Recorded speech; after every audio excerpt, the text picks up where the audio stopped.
নমস্কার বন্ধুরা, স্বাদের সাগরে তোমাদের সবাইকে স্বাগত।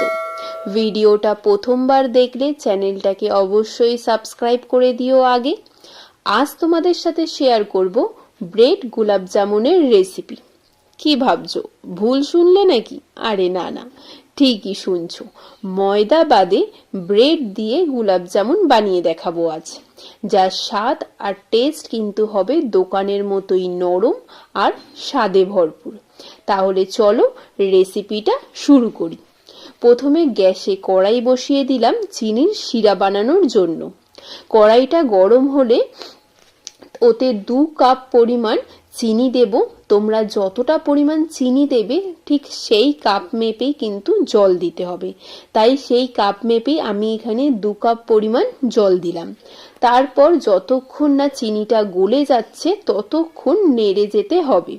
চিনির রসের মধ্যে 4 থেকে 5টা এলাচ দিয়ে দেব। আর রসটা কালার হওয়ার জন্য এতে অল্প পরিমাণ কেশর দিয়ে ভালো করে নেড়ে যেতে হবে চিনির দানাগুলো গলে যাওয়ার জন্য। এইবার দেখো চিনিগুলো একদম গলে গেছে আর রসটাও গাঢ় হতে শুরু করেছে। আমি এখানে আঙুলে করে তুলে দেখছি রসটা কতটা গাঢ় হয়েছে। একটু চিটচিটে হাতের মধ্যে লাগলেই আমাদের গ্যাসটা অফ করে দিতে হবে, যাতে চিনির রসটা বেশি গাঢ় না হয়ে যায়। তারপর ঢাকা দিয়ে ঢেকে রসটা রেখে দেবো। ব্রেড গোলাপ জামুন বানানোর জন্য আমি এখানে 10 পিস হোয়াইট ব্রেড নিয়েছি। ব্রেডগুলোর 4 সাইডের পোড়া অংশগুলো কেটে দিয়ে মাঝখানের সাদা অংশটা আমরা ব্যবহার করব। তাই আমি এখানে ছুরি দিয়ে ব্রেডের চারিদিকগুলো কেটে নেব। এইভাবে আমি এখানে সব ব্রেডের সাইডগুলো কাটা হয়ে গেছে।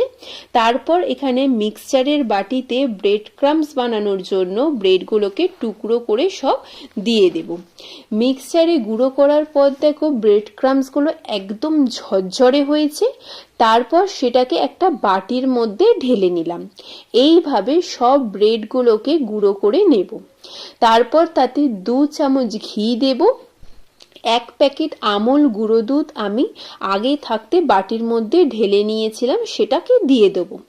এরপর 3 চামচ চিনি দিলাম আর তাতে অল্প পরিমাণ কাঁচা দুধ দিয়ে ভালো করে মেশাতে হবে। একেবারে কিন্তু বেশি দুধ ঢেলে দেব না, যাতে মাখাটা একদম পাতলা না হয়ে যায়। তাই আমি অল্প অল্প করে কাঁচা দুধ দিয়ে চামচে করে আগে ভালো করে মিশিয়ে নেব। তারপর ওটাকে হাত দিয়ে ভালো করে মাখতে হবে। এখানে দেখো মাখাটা কিন্তু খুব শুকনোও হয়নি আবার খুব পাতলাও হয়নি, একটা মাখা মাখা ব্যাপার রাখতে হবে। তারপর মাখাটাকে 5 থেকে 10 মিনিট ঢাকা দিয়ে ঢেকে রেখে দেব। যতক্ষণ ঢাকা দিয়ে রাখলাম ততক্ষণ আমি গোলাপ জামুনের ভেতরে পুর দেওয়ার জন্য আমন্ড বাদাম, এলাচের দানা আর কাজু বাদাম টুকরো করে সব কেটে নিয়েছি। 10 মিনিট পর আমি ঢাকাটা খুলে দিলাম আর আমাদের মাখাটাও একদম ফুলে উঠেছে। এরপর গোলাপ জামুন বানানোর জন্য প্রথমে হাতে ঘি নিয়েছি। ঘিটাকে ভালো করে 2 হাতে মেখে নেব, যাতে গোলাপ জামুন বানাতে গিয়ে আমাদের হাতে না লেগে যায়।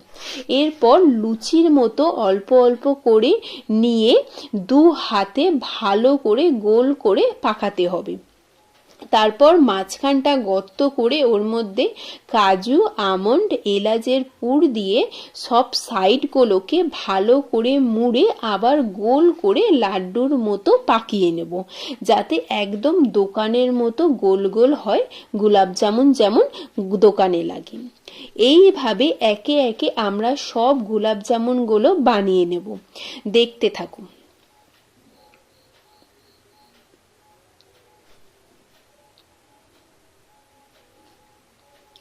সব গোলাপ জামুনগুলো গোল করে বানানো তৈরি হয়ে গেছে। আমি সেগুলোকে একটা প্লেটের মধ্যে রেখে দিয়েছি। এরপর গ্যাসে কড়াই বসিয়ে দিয়েছি গোলাপ জামুনগুলো ফ্রাই করার জন্য। আর অন্যদিকে গ্যাস জেলে চিনির শিরা বা রসটা গরম করতে বসিয়ে দিয়েছি। কড়াইটা গরম হয়ে এলে ওতে একটু বেশি করে তেল দেব আর 1 চামচ ঘি দেব, যাতে গোলাপ জামুনগুলো ভালো করে ডিপ ফ্রাই হয় আর গোলাপ জামুনের ভেতরে যাতে একটা ভালো ঘিয়ের গন্ধ বেরায়। তেলটা গরম হয়ে গেলে এক এক করে তেলের মধ্যে দিয়ে দেব আমি বানানো গোলাপ জামুনগুলো। এখানে আমি 4 পিস দিয়েছিলাম প্রথমে, যাতে ভালো করে সব কটা উল্টে পাল্টে ভাজতে পারি, তাই বেশি দিইনি। তারপর এক সাইড ভাজা হয়ে গেলে উল্টে দেব অপর সাইডটাও ভাজার জন্য। 2 দিক লাল লাল করে ভাজা হয়ে গেছে। তোমরাও এই রকম কিন্তু লাল লাল করে ভেজো, যাতে দোকানে যেমন লাগে ঠিক সেই রকমই যাতে বাড়িতেও হয়। তারপর এটাকে একটা ছাঁকনি দিয়ে সবকটা তুলে নেব। রসটা গরম হয়ে গেছে, এবার ভাজাগুলোকে রসের মধ্যে দিয়ে দেব। আর ভাজার জন্য আমি তেলের মধ্যে আরো যেগুলো আছে সেইগুলোকে 6 পিস দিয়ে দিলাম ভাজার জন্য। এগুলো উল্টে পাল্টে আমরা লাল লাল করে ভেজে নিয়ে আবার রসের মধ্যে দিয়ে দেব। এইভাবে আমি সবগুলো ভেজে রসে দিয়ে দিয়েছি আর রসটাও গরম হয়ে গেলে গ্যাসটাকে অফ করে দিয়েছি। দেখতেই পাচ্ছ একদম দোকানের মতো দেখতে হয়েছে। রসটা যাতে ভালো করে গোলাপ জামুনগুলোর মধ্যে ঢুকে যায় তার জন্য 20 থেকে 30 মিনিট আমরা এইভাবে এটাকে ঢেকে রেখে দেবো। এরপর গোলাপ জামুনগুলোকে সাজানোর জন্য আমি একটা কাঁচের বাটি ব্যবহার করেছি। এর মধ্যে আমরা গোলাপ জামুনগুলো সাজিয়ে নেব। সাজানোর পর দেখতেই পাচ্ছ কেমন লাগছে, মানে এটা এতটাই লোভনীয় আর এতটাই রসে ভরা হয়েছে যে তোমরা যদি এটা কোনো বাড়ির গেস্ট বা বাড়ির মেম্বার কাউকে খেতে দাও, তুমি যদি না জানো কেউ বুঝতেই পারবে না যে এটা ময়দা দিয়ে বানানো হয়েছে না এটা কি ব্রেড দিয়ে বানানো হয়েছে। তাহলে বুঝতেই পারছো ভিডিওটা কত সুন্দর করে তোমাদের বোঝানোর চেষ্টা করেছি। ভিডিওটা ভালো লাগলে কিন্তু ভিডিওটাকে অবশ্যই লাইক করো আর কমেন্ট করে জানিও কেমন লাগলো, আর ভিডিওটা শেয়ার করো ভালো লাগলে, আর অবশ্যই চ্যানেলটাকে সাবস্ক্রাইব করে দিও। তাহলে আজকের মতো টাটা, দেখা হচ্ছে আবার নেক্সট ভিডিওতে।